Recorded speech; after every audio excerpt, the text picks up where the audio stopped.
Zimu ku nsonga ezigambibwa zivunaanibwa AAA z'ensonga zo sponsoring ebibiina by'obufuzi ebiri ku opposition naddala DF kigambibwa nti abadde ateeka mu kibiina kyammwe guli national chairman ezimu ku ssente zibadde ziteekebwa mu kibiina kyammwe zibadde ziva wa AAA. Ku zino ze nalabye bye bangambye wano ze ndabyeko ku mikutu gy'amawulire ezikoze entuumu bandituse batya okunzijulira mu ofiisi olw'okubanga sisobola kufuna ssente y'ennamirembe kati ndi mu yalungujja. Wali bakujjawo nga lenti akulemeredde? Of course milioni 7 nga nazisasula ntya. Nogera nosasula lenti w'emyezi 3? Nensasula wali ow'emyezi 6 naye nga nsasula milioni 2.5. Anti ffe byaffe tebikwekebwa bya DF. Wali wa milioni 7. So kyenjagala okutegeera DF tesponsoringibwangako AAA. Mbuuzizza kati gwe oyungulule.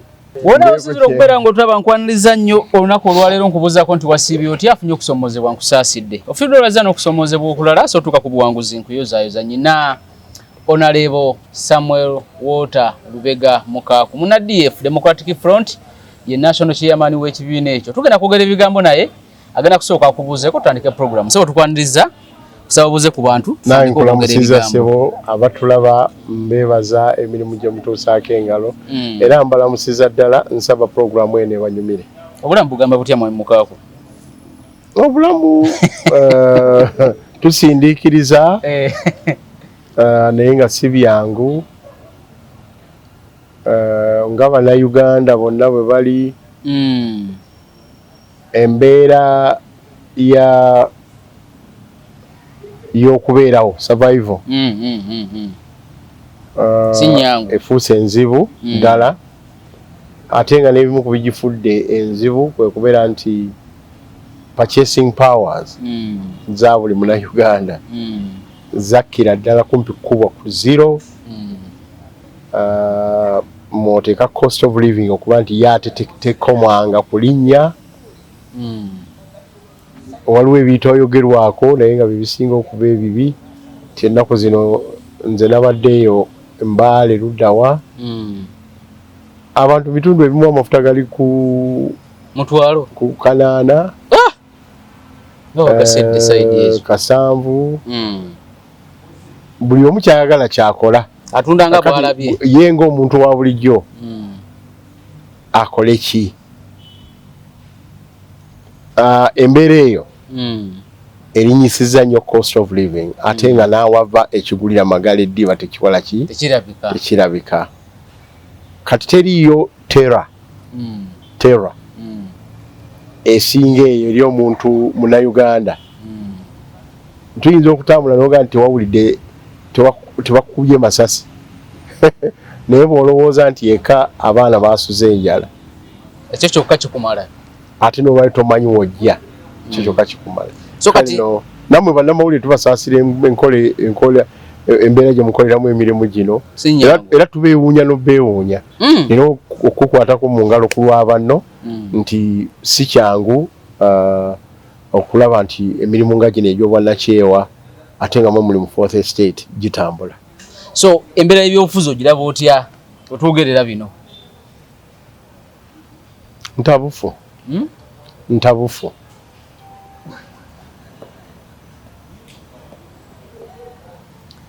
Paka tugenda kuba speaker mandejja naye ebiriwo byonna obiraba olaba okusalako amaka g'abadde abadde speaker okuva mu leesi okutyeri bannabyabufuzi mpulidde nti bannabyabufuzi bangi nga ne bakomishona mwe bali olwaleero balipootinze ku CID okutandika okubabuulirizaako era ku nsonga z'obuli bw'enguzi. Njala tutandikira ku nsonga ya speaker parliament abadde speaker parliament ye 11 okusalako amaka ge ag'Ekigo, Nakasero, Buyende, Kigulu, Ntinda, Bukediya n'ewalala kitegeeza ki ku mbeera eriwo kati? Tewali kisingako kikitegeeza ku maaso aga bulijjo okuggyako ebyo mwenna bye mulabye mu bbaluwa ye.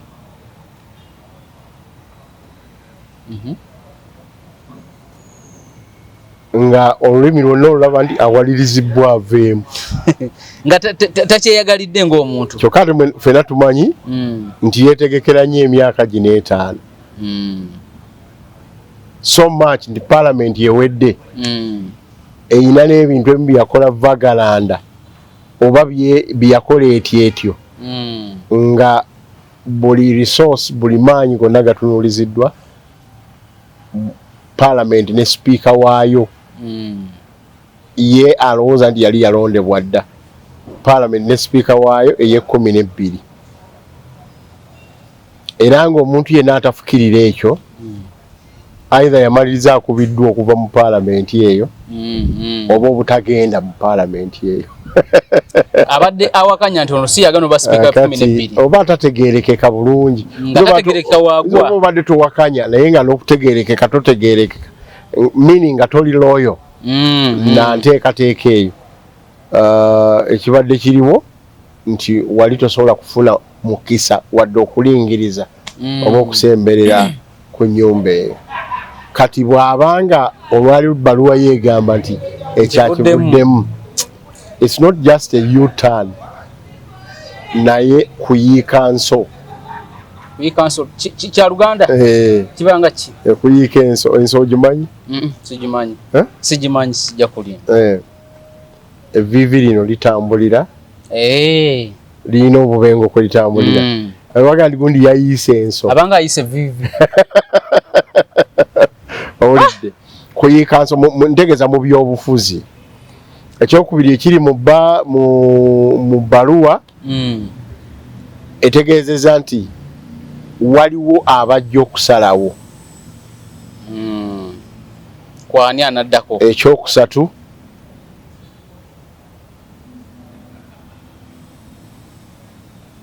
nayo tejja kuba in charge y'okusalawo ani ajja kuwagira buwagizi gwe baana babasazeewo ekyokuna nti ebigambo ebyamwogeddwako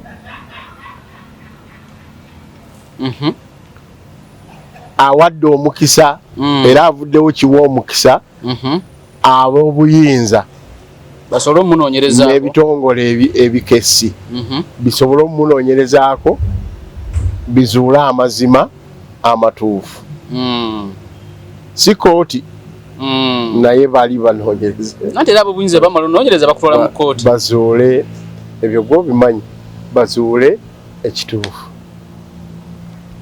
so naye ebbaluwa mu kugiraba gw'ogirabanga abadde omukake nti jogera kino okkiriza kola ekyo ekyo kyennyini ky'osomye ku lulimi lwange okyogedde teyeyagalidde bwe boogera ku buli bw'enguzi n'okukusa ssente tusooke ku buli bw'enguzi mu paalamenti eno ey'11 evuddeko wano abanoonyereza baba batuufu oba mu kulabako oba baba balimba enguzi ebadde mu paalamenti ey'11 anti manyi kigambo nguzi nakyo wano mu Uganda kigazi nnyo kyokka ate mu matu g'abantu n'okutegeera kwabwe kiri very narrow enguzi wano mu Uganda ennyonnyola ebintu byonna omuli okubba okubuzaabuza resources public resources omuli okuzidivatinga nga bagaye zikole kino n'ozitwala ku kintu ekirala erimu okubba obululu n'okulangirira ebitaliiyo ebyo byonna biri mu nguzi kale ekibuuzo kyamukaako kisigala nga nze agoberera ate amanyi etteeka bwe liba liwandiikiddwa letters zaalyo n'ennukuta n'obutonyeze oyogera ku nguzi ki bwe tuba twogera ku nguzi eyo mu bugazi bwayo nsigala neewuunya oyo lwaki oyo yekka wakutte bagambye nti n'abalala bakyagenda ku CID kukola statement abalala baani basome lisiti tugiwulire bakomishona ba paalamenti abataano ba backbencher ba staff ba paalamenti then paalamenti yonna esaana kugenda mu CID bwekiba mbugazi nze mukaaku mwentegerera enguzi gikubuulidde paalamenti yonna first of all nawuleko nga bakonako entandikwa yava nti oyo yayitamu atya unopposed. Bw'oba omubuuza ebibuuzo bye bimusooka obuuza abalala bayitamu batya. Olwo oyogera ku bagenda mu paalamenti. Bavaayo baali batya. Abantu babadde gye babadde ne babagamba nti tugenda kubawaayo emiliyoni 10. Naye mboli yatunda nteeze n'amata. Ntegedde naye mu definition ya corruption eyeggwanga lino ngazi nkugambye. Singa ntunda amata gange n'ebijanjaalo n'enzija nkuwaako naye nga kigenderwa asobola okumpisirizamu eggulire. Eyebanguzi. Kakati ate teeka lyawano ligamba agiwadde ne gwe bagiwadde. Simanyi otegedde bulungi. Kati ani ateeka obutagenda ku CID? Kati abo bonna baba bagenda. Kati ekibuuzo kyange kiri nti why this one alone? Bagamba. Ekibuuzo ekyo kye nalina ne ku Nandutu. Nandutu yakola bikyamu. Neebuuza lwaki ye yekka. Kakati ate erenguzi yemu etwalyamu ne you must not use selective treatment. Omanyi olwo njogera lunabuddu. Simanyi bakitegerekese bulungi. Singa nzija nga mwenna mubadde mu kikolwa nennondako meaning favoritism oba selective treatment nennondako mba nkoze ekikolwa ky'enguzi. Simanyi ontegedde. Kutegeera. Mba nkoze ekikolwa ky'amabati mama mwagali mu mwenna. Babateekeyo mwenna. Ate babagaba mabaati n'ambuzi naye yabuze embuzi. N'embuzi zote bazoogerako nnyo kiri awo. Omuwendo okyagujjukira ogw'embuzi? Sikyagujjukira. Tokyagujjukira? 7. Oba 7. Baalira embuzi 7 baziwa Kalamojja yonna. Embuzi zaali balina ziwa Kalamojja yonna. Ngwe Mbasa erabidde endoza zaali embuzi 8,000 oba n'omusozi. Kakati gwe walabako olina awantu woogenda n'oga nti amaliba gaagaana ogaavundira wano. N'okubyogerako sebe babiyogera. Amagumba mbwa ze zajja ye embwa nga zaali mpitirivu. Embwa emu tesobola kulya mbuzi n'egimalawo.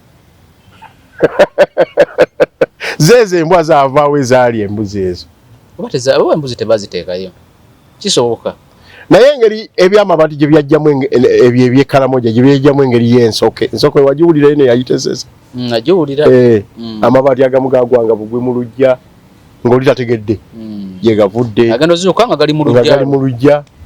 Noono yennyini Among nawulira naye ndowooza oba gaagwa bugwe naye. Naye baagatwalayo butwazi nga tamanyi bagatuuteyo. N'agatwala ku ssomero. Era byansoke. Ate kati ngenza okulya mbu bagenza okunoonyayo mbu gabaddeyo. Ate luli baanoonyayo tegaaliyo. Nanti kati gabaddeyo ewuwe. Byempulira kati bagenza okunoonyereza gabaddeyo. Kati byafuuka bya mpona. Kati oyo wabanga yes corruption. Mu byamabaati twalaba Nandutu. Gyali ne kakati aliruzira. Mu bino ebyenguzi mu parliament tulabayo AAA. Nanti yabadde akulira parliament. Ate babadde akulira nabo. Basooka kukwata oli omukulu. Ayogere banne baba. Kugambye corruption baba ginnyonnyola wano. Alidde enguzi naagi amateeka ali mutandise gakyusa bukyusa. Maybe lyakoleddwako amendment nga simanyi. Ndikyali bweriti. Oba ge gamu kugana agayise wano parliament ye 11. Ndikyali bweriti lyenguzi. Bwe liba likyali bwerityo. Then question yange ogitegedde lwaki esigala. Lwaki AAA yekka? Question endala ezze ku gundiyo. Kino tukirabire mu kuyita mwana opposed oba billion 3.5 eza Rolls Royce. Kyokka. Ndabanga ekyagaziyo okusingako. Kirimu n'obuyinza. Kyagaziye? Nabi balamu. Kiba kyagaziye lwaki? Balamungaga nti ekigendererwa kyone ekyokusimba kuwa president bamaze kikakkanya. Bakitegedde kyazerwa kwesimba kuwa president. Ntere baddewo. Nabo kireza badde batulimba ndi Rolls Royce ne bayambisa kiri. Anti public balino jjuwa. Ekifaananyi kyesobola okutegeera. Ate yo nayo tegeera fuuka corruption. Okola deliberate kutulimba. Tetugenda bakwata abo. Nga tebajja kukwatamu. Kubanga nammwe wano ku kitebe kyammwe. In fact era ekibuzo kyange kibadde kiddako obadde okyamalirizaawo sovereignty bill eri bwe yajja yalina obuyinza bwetutwalako naye bwe tubanga tukyali ba sovereign nga constitution ya Uganda tetubakwate buli omu atidde talina kyayogera olina amaanyi agagamba tetubakwate Honorable Mukaaku gomanya kasirikirira kali ku parliament nerowoozaako nga Mukaaku citizen wa Uganda ali mu constitution era yaweebwa obuyinza nga ndi wamu n'abantu abalala naye bwe mbanga nakyo sikyabulina era nakyo bwe mba sisobola kukwata ate nga nze bankwata bukwasi nja kutegeera nti waliwo ekyatuuka ku constitution yaffe kyetutamanya genda mu maaso kakati tugende ku ezimu ku nsonga ezigambibwa ezivunaanibwa AAA z'ensonga zo sponsoring ebibiina by'obufuzi ebiri ku opposition naddala DF kigambibwa nti abadde ateeka mu kibiina kyammwe guli national chairman ezimu ku sente zibadde ziteekebwa mu kibiina kyammwe zibadde ziva wa AAA ku zino ze nalabye bye bangambye wano zendabyeko ku mikutu gy'amawulire ezikoze entuumu bandituse batya okunzijulira mu ofiisi olw'okubanga sisobola kufuna sente yenna mirembe kati ndi muyalungujja wali bakujjawo nga lenti yakulemeredde of course milioni 7 nga nazisasula ntya nogera nosasula lenti w'emyezi 3 nensasula waliwo emyezi 6 naye nga nsasula milioni 2.5 anti ffe ebyaffe tebikwekebwa bya DF waliwo milioni 7 so kyenjagala okutegeera DF tesponsoring wangako AAA mbuuziza kati gwe oyungulule anti agomu kubugalaga nti yabadde sponsor anti nange nengamba ku ntuumu eyo ani yandibadde anzijja bwe mbadde kubanga abantu beebuza nti sente ze mwasponsoringa bakandidate bammwe kubaka bwa parliament ne mba wa nomination fee nakati nti nyako kunoonya akalulu mwazijjawa DF ya sponsoringa ababaka 88 okubala okumanyi okubala nkutegeera nsobola okubala wane 88 buli mbaka nge mwadde milioni meka 3 ezo za nomination 3 abaka 88 milioni zaabwe 3 milioni ze milioni 2.64 kali omanyi wano ndi okuvuganya mu constituency ne bwe kaba kamyufu bangi badde beewaana abayitamu nti bakozesa milioni 4.6 n'akawumbi kali gwe mu kulowooza ku n'obwongo obwo DF yali tesobola kwanya n'abantu bewalaba e Masaka n'abawagizi betulira tesobola kwanya kufuna milioni 2 obazemmeka 2.64 era ogwo gwe gukyali omusango tobeera bano kati abagamba nti AAA abadde ateeka mu DF lwaki bakyogera bwe bati kakali ye gundi eri gye basinziddeko which is also peanuts Rolls Royce ya sente mmeka ya bilioni 3 ne milioni 5 oyagala gamba nti iyo DF yagiteeka ku level nga ya house girl naffe netukkiriza naffe bamukaaku netukkiriza ku milioni 2.4 obaze 2.64 nga ze zinteeka ku ddobo ntekeko ekibiina kiramba teziwera na currency accounts bano ze baataddeyo okutulugunya ebibiina kati abakyogera ekyo lwaki bakyogera anti era mukyali mu biboozibozi ebya 5 oli akusirwaliza mu kino eno ng'akola kirala ekisinga obubi kubanga waliwo abagamba nti abamu ku beeraliikiridde ennyo be baliida abakulembeza DF bawandiikako tetunnamalirizawo naawe okyali mu biboozibozi ebya 5 ebya 5 nze sibirimu era sibibeerangamu kakati oli nga yo okuyingiza obuyingiza emmotoka eri bullet proof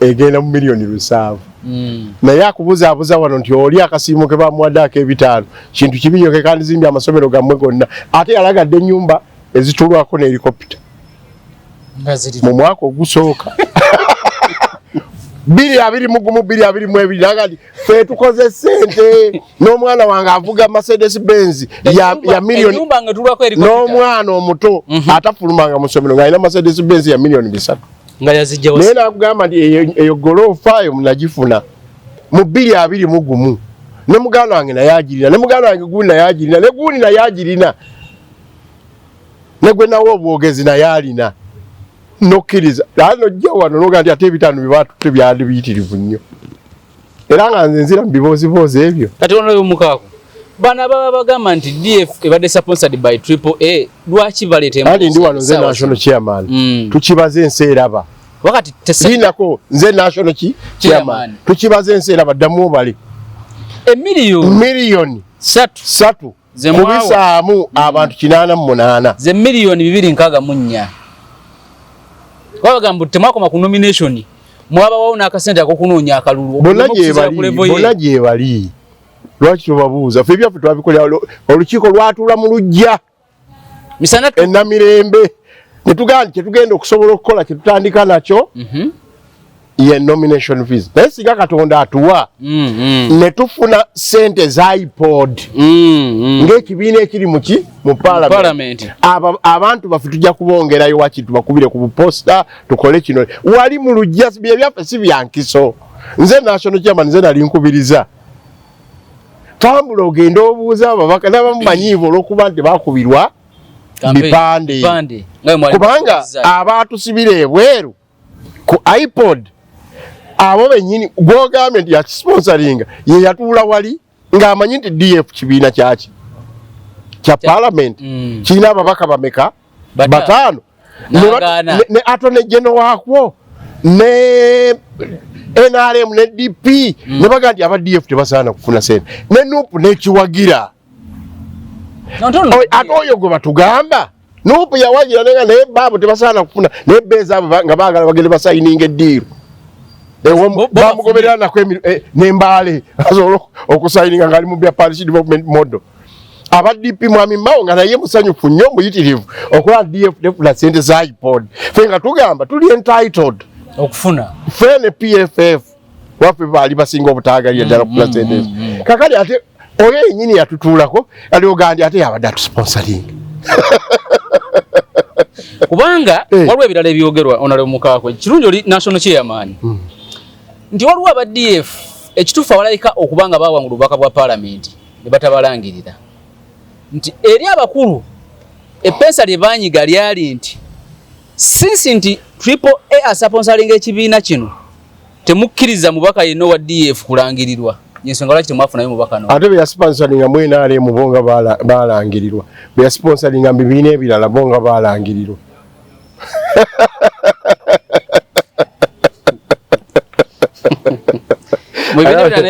yo DF nkugamba yo kintu kyanjawulo nnyo mu ggwanga lino nti bwe kibanga Amongi agidde wa mu DF oyo tayitamu naye bw'aba wagidde ow'ekibiina ekirala kyonna ayitamu ambwa abakulu bamulabanga alina kyagezako okuzimba ku opposition eno naye okuzimba ekintu kye yazimba mu Seeke nga kyo tebakyogerako tuve mbiboozibozi tutegeere ensonga eri ku mmeeza today waliwo ongoing state capture capture ya institutions zaffe capture ya sovereignty y'abantu n'eddoboozi lyabwe tuganye okujoogerako tuli mu kuzina jangu nkwekule ng'emmese ezibeereyo ne zikuba obukule naye ng'ate ebintu byonooneka tutandikidde wali yes Among ayinza okuba nga alina transgressions ze naye bw'oba omukwatidde ku corruption lwaki ye yekka tuganye kyebuuza naye obuyinza bwaffe bugenda buli omu kati ali mu panic tulemye okwebuuza ani akwata yakwata ali how clean ku Nandutu zendulu ze twakuba Nandutu nakula n'amabaati n'agazzaayo mukazi wa nanga bwe kiba bwe kino nzaganga enguze ngazizzaayo nebamuga nti ojja kubeerayo emyaka 4 era gyali kati abaaga nti ensoke yabasuulira amabaati mu lujja nga n'ebigambo kwe naye nga be basalawo bo bacha ate kati kusaawa eno mpulira ate amabati twagasanze wanita among anti ye yazzayo naye tewakuba ku ndundu eyo yazzayo sente naye tetwakyogera naye abuuzibwe ne Nandutu yazzaayo ye yakwatibwa era kati ali convicted. Guys, mana Uganda tubeeke engeri endala gye tutunuliramu ensonga zino. So kati ekitambulo olwaleero ekiriwo ekisooka akasirikiriro kangi mu bitongole bya gavumenti ku parliament kwennyini ku buli district buli wamu akasirikiriro kangi buli mwaga bayinza okuba nga baddako nze. Naye abamu bagamba nti operation zino ziri mu kukolebwa CDF wala nti asobola okulwanyisa n'okumalawo enguzi nga bwe yali agambye nti President Museveni yenguzi ebadde mulemeredde naye kati ono alinga atandise okuluma naddala ku baana bali b'enguzi. Ye president CDF w'eggwanga ambuuzizza enguzi ebadde mulemeredde president kati ono ye president omupya tewalaba President Museveni ngagamba igigi nti kasaba banga kati ono ye mupya mujja kwogera ebintu ebijjo oba kuteekesaako okulya mu nsi yamu ono kati ye president omupya President Museveni enguzi ebadde mulemeredde owulidde oyogera kuba president oli president enguzi ebadde mulemeredde kati ono ye mupya CDF oli CDF ye yalayidde ate yalayidde President Museveni yalayidde tolaba nti kati PRU yekola buli mulimu era aba PRU bagaye gwe tugenda okwendosebwa kuba bagamba kisinde kya bwannakyewa kibiina kya bwannakyewa kakali ogenda kugenda gwe ku treason nga tomanyi ofuuke bakayibula genda ku X ya Kabando ojja kulaba kyengezako ku Kabanda yani speaker omujja Secretary General wa PRU ne PRU togimanyi mwami Mukaku andi nzo oyogera ku bintu bya buyinza PRU yogimanyi togimanyi andi oyogera ku bintu bya buyinza mpulira amangu n'embiro ye president yabaddewo bibadde bimulemye kati waliwo president omupya abisobola nkugambe CDF PRU yogimanyi oba kinyinyonyolera wano kibiina kya bwannakyewa kyogamba badde tokimanyiggwe kubanga Jero Mozi yagamba ayebuza ntamanyi PRU mu bibiina ebifuzi sikimanyi naye kyamazima ina point gy'ojjayo who is in charge ani akiri mukati ani akikuttemu NRM ekibiina ekiri mbuyinza eri in charge waliwo ekyoposition ekiri in charge oba ekyobwannakyewa kyekiri in charge neddomba akunyonyodde leero era otuuse ne kuba president Museveni ali in charge oba waliwo abalala abamulivudde ali in charge yakirimu ekyo ate kati ojja kuwoza ate byobadde omaze okugjawo. You raise a very important question. Akati bw'omala ate okuraisinga ezo naye nabo kati abagandi balwanyisa enguzi okufaanana n'omukyala gwe twogerako kati do they know they are in charge oba nabo tebamanyi tebaza bbanga tebamanyi bamanyi ani ali mu buyinza do they know they are in charge bakimanyi ennaku ezo nawulyako President Museveni ngagandi netteeka lye boogerako nze nawandiika birala president nange namulaba kyogamba yali aloota yazuukuka buzuukusi nasanga mu kisaawe naye mbuuza kati munamawulire does he know is in charge akimanyi bulungi tanza banga takimanyi tenga ali mu kuyola kati ate abalala lwaki balowooza nti be bali in charge towulidde Dombo badde nzijja mpuliza CBS Dombo nga bamubuuza nti bande kati PRU yekola buli kimu ko Dombo mwogezi wa NRM nagamba wolaba PRU ne NRM toyawula bebamu twalonda ki mwalonda NRM ate kati oyogera ku PRU ati Dombo ye mwogezi wa kibiina naye agamba tuyina njawulo y'amaanyi Dombo tetumuteekeyo muyina amaanyi agateekayo Dombo ate bw'omenya constitution y'eggwanga andi era we tunategeerera oba tukyalina oba constitution ekyaliwo ekola oba tekola. So the whole thing is who is in charge. Ekyokubiri kyeraga bwerazi nti waliwo mafia groups essaawa zino eziri mu control ya opposition nezikola kye tuyita shadow opposition mu control yaki your position nitukola kyetuita shadow opposition ate era eziri mu charge ya state netugiyita shadow state. Ogambye mu control your position. Yes. Ne mu state gyetuyita shadow state. Those shadow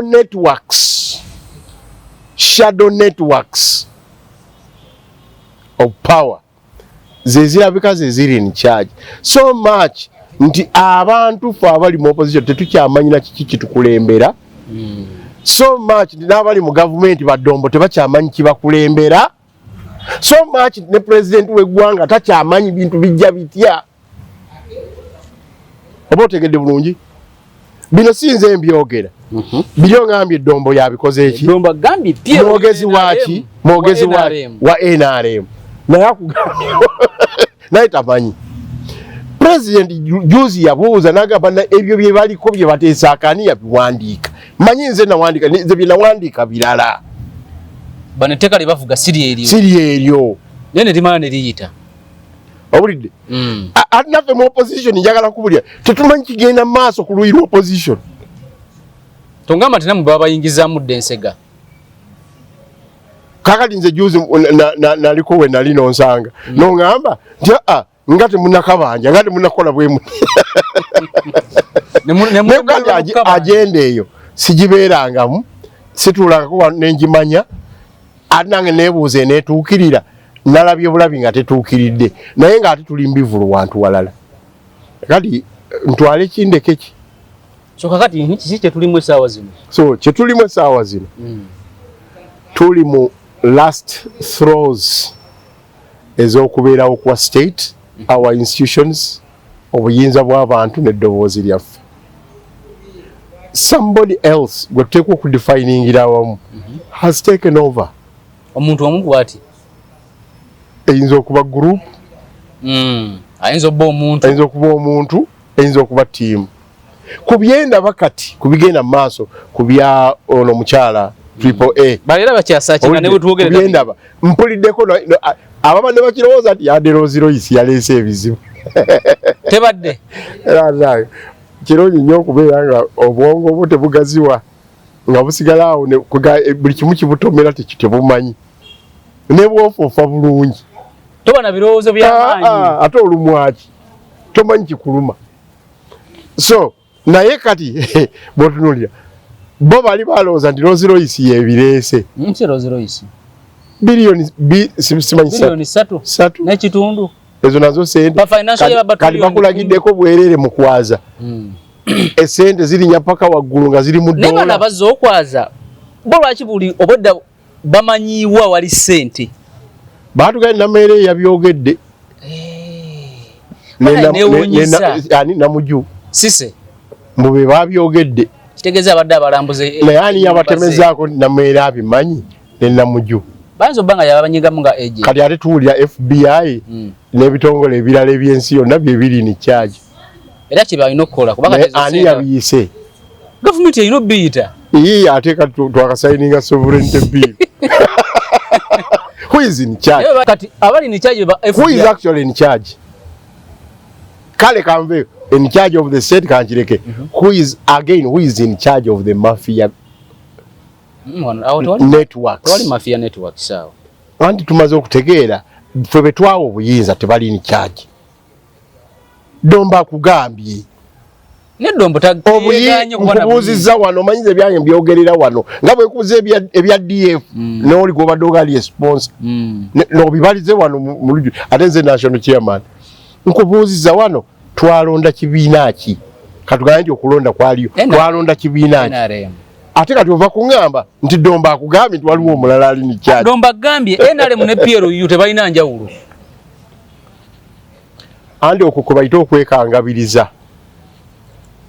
okulumalayo olugero olusimanyi oba olumanyi balumalayo naye bonooba olumazeeyo ojja kutegeera kye ŋŋamba.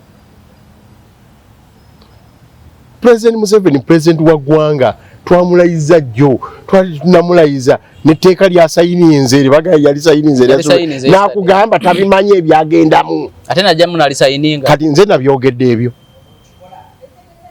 naye kati gwe obadde omuvuganyiza akabanga akawera tomutegeeranga kye ŋŋamba nze nabyogedde mwamuka yagambye bitabimanyi naye alisayinize yalideko omukono alisayinize ku lwani ekitegeeza yali alimanyi azo banga yali kyemvudde kugamba ojja kugenda amaanyi go gateeke ku President Museveni naye ng'ekintu kyalimu takikola ki takimanyi kyate kiba kinene anti nkugambye ojja kukyogera bwotyo kati nze nsinga eddombo okutegeera ebintu byabwe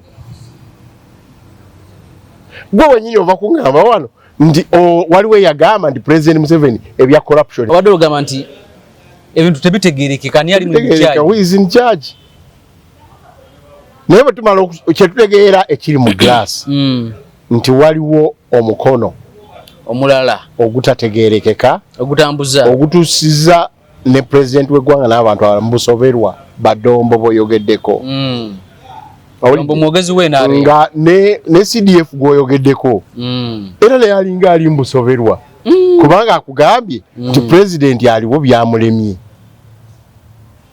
naye ate oyo yamuwa obuyinza anti president aliwo byamulemye kunguzi yagamba nti kasita babanga ze babba tebasobola weeru w'eggwanga ne bazimba zi 5-star hotel mubaleke ne muli agonja yakyogera nagali bali benguzi atukira mu state house kwotinga kyogambye ate munamawulire sobola kuwakanya oli yagambye nti president aliko byamulemye ebyenguzi kati ye yabiyingiddemu era gamba jeno mozi ye ku mukutu gwa gamba agenda kulwanyisa enguzi mu government ekimanyi kyegamba negamba eti obuvunanyizibwa wa CDF obumanyi mbadde sibusomanga temuliimu kyakulwanyisa nguzi tekiriimu mpozi nga agirwanyisiza mu kitongole ekyo kyakulembera ekyamagye administratively naye awaaba buwaabi naye Among si wamagye si omu ku ba UPDF betulina civilian ate bano bonna boyogedde be batwala waliwo omu nga ali ba civilian ne bagamba nti kali gwe tolaba n'oyo naye byamusobedde ate bitya ndi ku information ze bali mu Google Parliament gwe tokira naye byamusobedde constitution ogimanyi UPDF Act ogimanyi role yabwe is for the defense of the country bakuma boundaries ate bakoma bukobi jogera general they define singa ekya president Museveni baina ono omwana yeyingiziza mu bintu byataliimu ono omunenya yeye bwana amukwata n'amusiba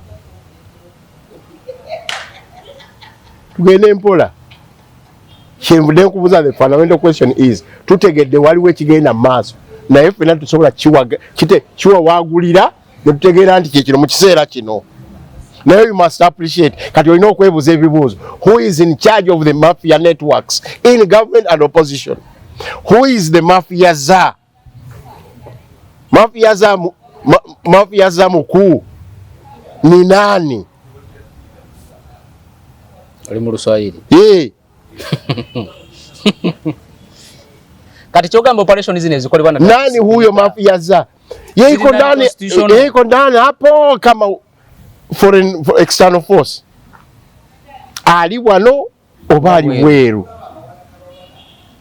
atombadde mapya nje ya inchi uko ndani iko wapi kati owulidde FBI ziri muno nebirala invited them FBI twakamala okusayinga etteeka lyaki lya sovereignty bill twagala kati naawe osobola okukikinyana n'obuuza ani yayise FBI muteekere mulimu nti tebajjayitanga agency enoonyereza ey'ebweru ne Scotland bwe twagiyita ku gwakayiira twamanya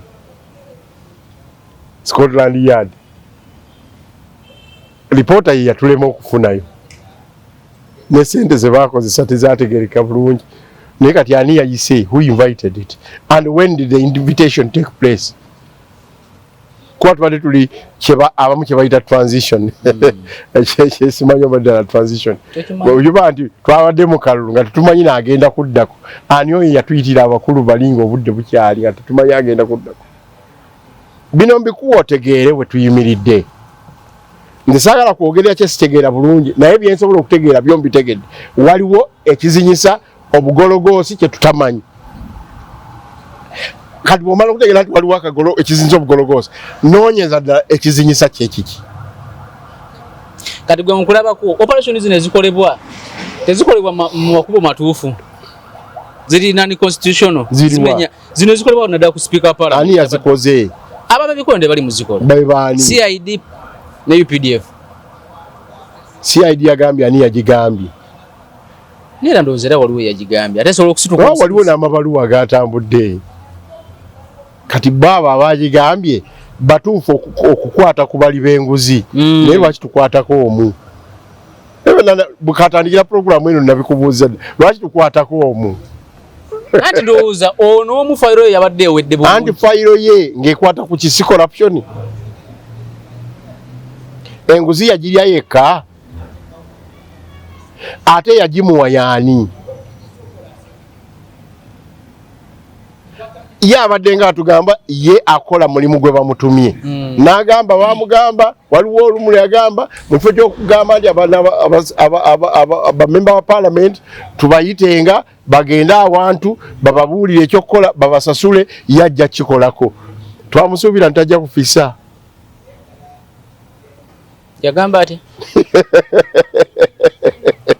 yatuvuddeyo ne Rosiro twazirese kakati tuli ku butitimbe bwe batugambe basanze naawe wangambye wabulabyeko. Naye abasecurity obudda buli awali obutitimbe bo bamanyiwo lwaki naawe n'obulaba nalabyeko ku ssente ezimu nti nga zitumbidde zaade za Uganda zebweru mbu currency ezenjawulo zayitawa ebyo bajja security ejja kola ogwayo. Bankubuuza who is in charge. Security ejja kola ogwayo. Bankubuuza who is in charge.